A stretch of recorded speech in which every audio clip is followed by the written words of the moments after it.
السلام عليكم ورحمة الله تعالى وبركاته. مشاهدينا الأعزاء، مرحبا بكم معنا. اليوم سنتحدث عن المباراة الودية بين المنتخب الوطني المغربي ومنتخب جورجيا استعدادا لكأس العالم قطر. لم يتم اختيار منتخب جورجيا اعتباطيا، فهو مدرسة أوروبية قريبة من المدرسة الكرواتية.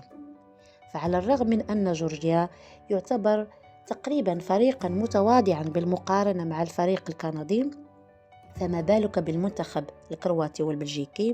فجورجيا تحتل المرتبة 82 عالميا، كندا 41، كرواتيا 12، والمرتبة الثانية عالميا للمنتخب البلجيكي. فعلى الرغم من كل ذلك، فهذه المقابلة تعتبر محك حقيقي للمنتخب المغربي للدخول في المباريات الرسمية بكل ثقة وأريحية.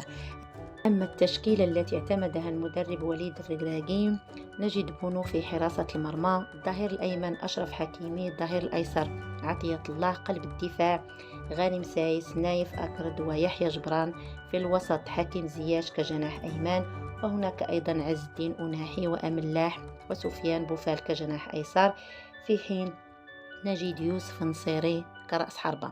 صراحة كانت المنظومة في الشوط الأول منسجمة، رأينا لاعبين متحررين، كان هناك ثقة في الأداء، تفوق واضح وسط الميدان، مرتدات سريعة، سرعة البديهة.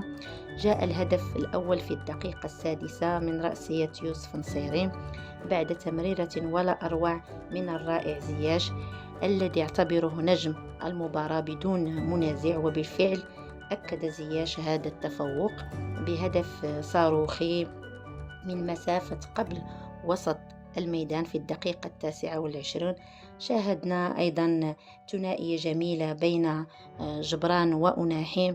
عموما شاهدنا فنيات جميلة، تمريرات جيدة، أداء في المستوى، كل هذا في الشوط الأول.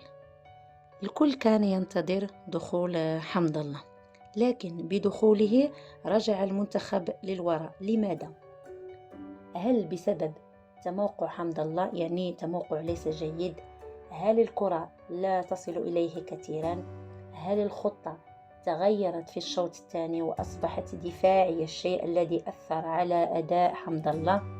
لكنه اصطاد ضربة جزاء من تمريرة بوفال، والتي ترجمها بهدف جميل.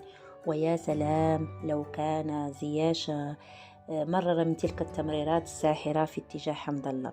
عموما الشوط الأول أفضل بكثير من الشوط الثاني، وعلى المدرب أن يلعب على نقطة الانسجام بين اللاعبين، فبعضهم يعتمد على اللعب الفردي والاحتفاظ بالكرة، مما أدى إلى عشوائية في ترجمة الهجمات.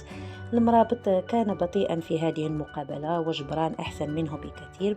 نعرف أن المدرب وليد الركراكي لن يلعب بجميع أوراقه، وأهم شيء بالنسبة إليه هو عدم إصابة اللاعبين. نتمنى التوفيق لمنتخبنا الوطني في مباريات كأس العالم، والسلام عليكم ورحمة الله تعالى وبركاته.